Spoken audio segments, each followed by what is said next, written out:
Aristotle's political cycle. Why governments rise, decay, and repeat. What if every government carries the seeds of its own destruction? What if monarchy tends to become tyranny? Aristocracy tends to become oligarchy. Democracy can collapse into disorder. And disorder often creates the demand for a strong man. More than 2,300 years ago, Aristotle looked at the political turmoil of ancient Greece and reached a disturbing conclusion. Governments do not fail only because of foreign invasions, economic collapse, or bad leaders. They often fail because the people inside them stop serving the common good. The rulers become greedy, the poor become desperate, the wealthy become fearful. Laws become weapons used by one group against another. Trust disappears. Then, eventually, the entire system begins to break apart. A new government rises from the ruins, but unless it solves the same human problems, greed, inequality, fear, and ambition, it begins the same journey toward decay. This is the foundation of what is often called Aristotle's political cycle, and once you understand it, you stop asking only, who is winning? You begin asking a much deeper question: what kind of system are we becoming? Aristotle lived in the 4th century BCE, in a Greek world where political instability was common.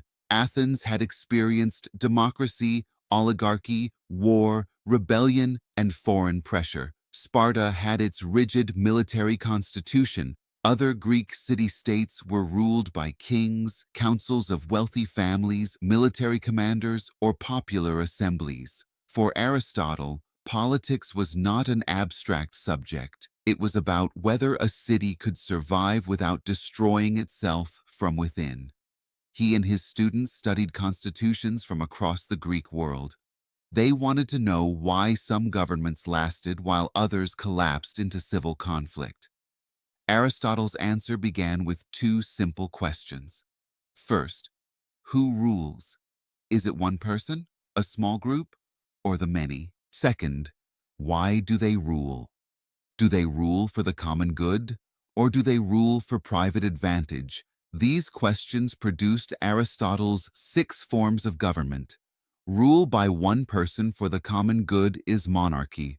Rule by one person for private gain is tyranny. Rule by a few virtuous citizens for the common good is aristocracy. Rule by a wealthy few for their own interest is oligarchy. Rule by many citizens under law for the good of the whole community is what Aristotle called polity, or constitutional government. And rule by the many for their own class interest without restraint or respect for law was what Aristotle described as an extreme form of democracy. Now, this is important. Aristotle did not use the word democracy exactly the way we use it today. He did not believe every form of popular government was corrupt. He believed ordinary citizens could make wise political decisions when they acted under law and within a balanced constitution. What he feared was a democracy ruled by emotion, resentment, and demagogues. A democracy where the majority used power only to benefit itself and punish its opponents. For Aristotle, the number of rulers was never the most important issue.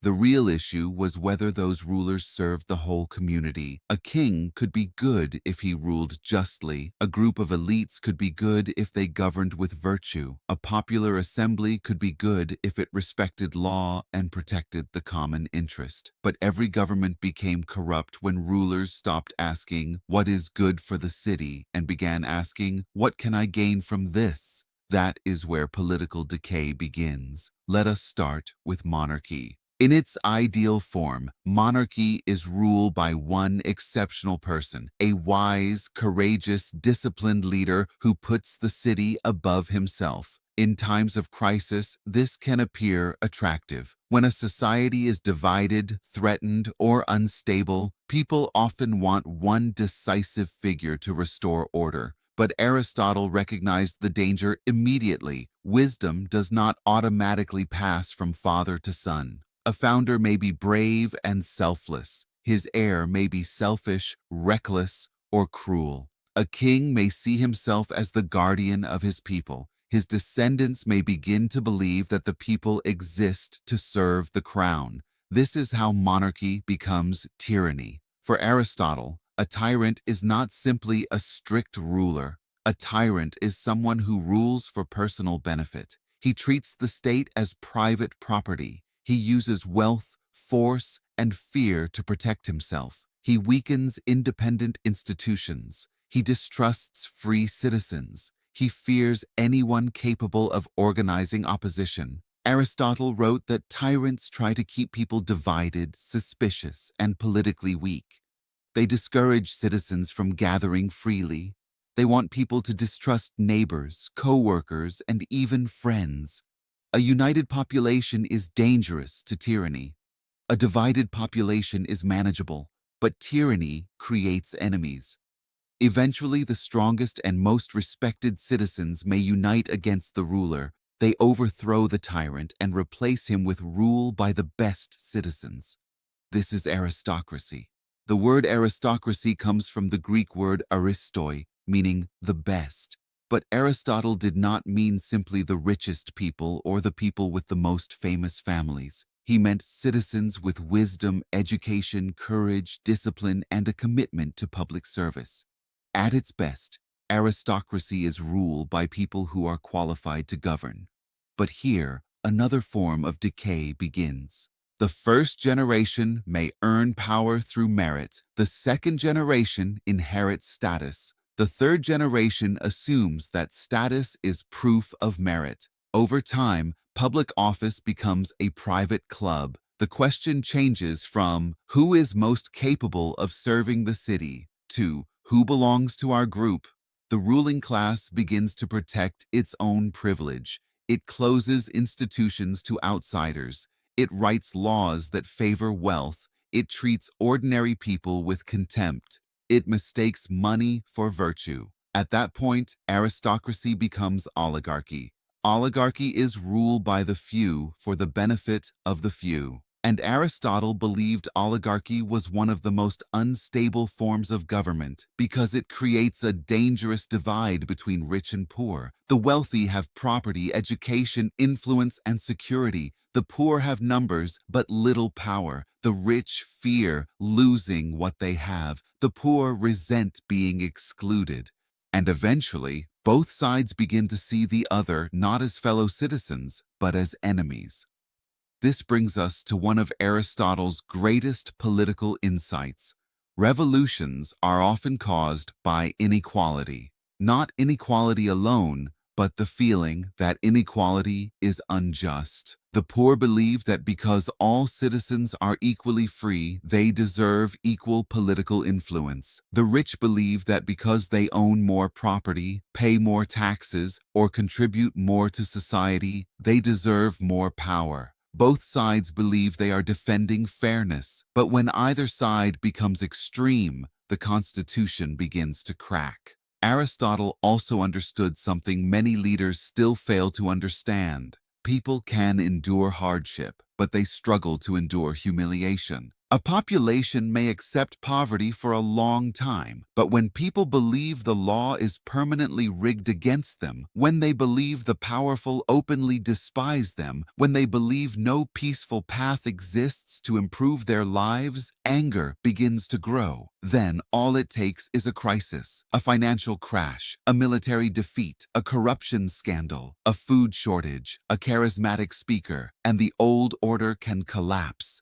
The oligarchy is overthrown. The people demand a greater share of power. Popular rule rises. At first, this may be a correction. It may open political institutions, reduce corruption, and restore dignity to people who were excluded. But Aristotle warned that popular government has its own weakness. That weakness is the demagogue. A demagogue is not merely a politician who speaks well. A demagogue is a leader who gains power by flattering public anger. He tells the crowd that every problem has a simple answer and every crisis has one group to blame. The wealthy are the enemy. The poor are the enemy. Foreigners are the enemy. The elites are the enemy. The media is the enemy. The opposition is the enemy. The law itself is the enemy. The demagogue offers a simple deal.